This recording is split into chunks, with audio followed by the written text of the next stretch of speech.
Nous allons nous intéresser aux techniques permettant de passer d'un pourcentage en coefficient multiplicateur ou d'un coefficient multiplicateur en pourcentage. Pour rappel, augmenter ou diminuer une valeur de A% revient à multiplier cette valeur par 1 plus ou moins A sur 100. Donc le plus correspond au fait d'augmenter de A%, le moins au fait de diminuer de A%. Donc 1 plus A sur 100, c'est appelé coefficient multiplicateur, donc on va noter généralement Cn. Nous allons voir des exemples pour déterminer le coefficient multiplicateur. Donc, pour commencer, un prix diminue de 15% pendant les soldes. On veut calculer le coefficient multiplicateur qui est associé à cette évolution de prix.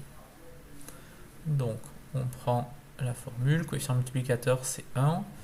Donc ici le prix diminue, donc on va mettre un moins.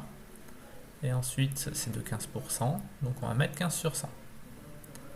On calcule, 15 sur 100 ça nous fait 0,15.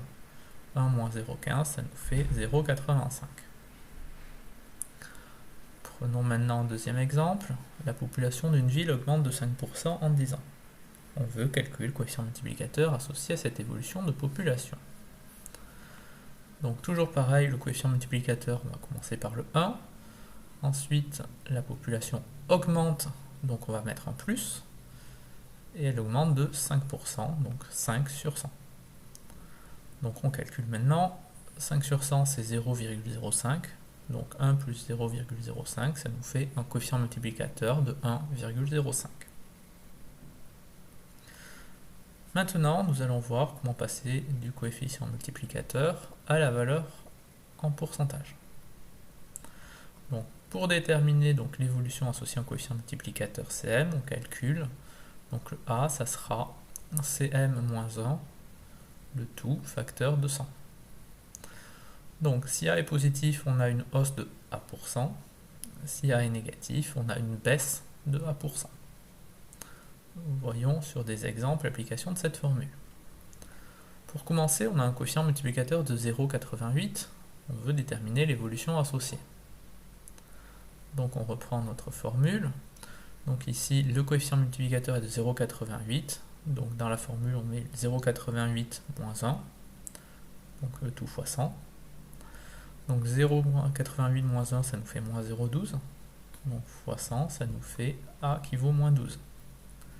Le coefficient A est négatif, donc ça veut dire qu'on a une baisse, et ici une baisse de 12%.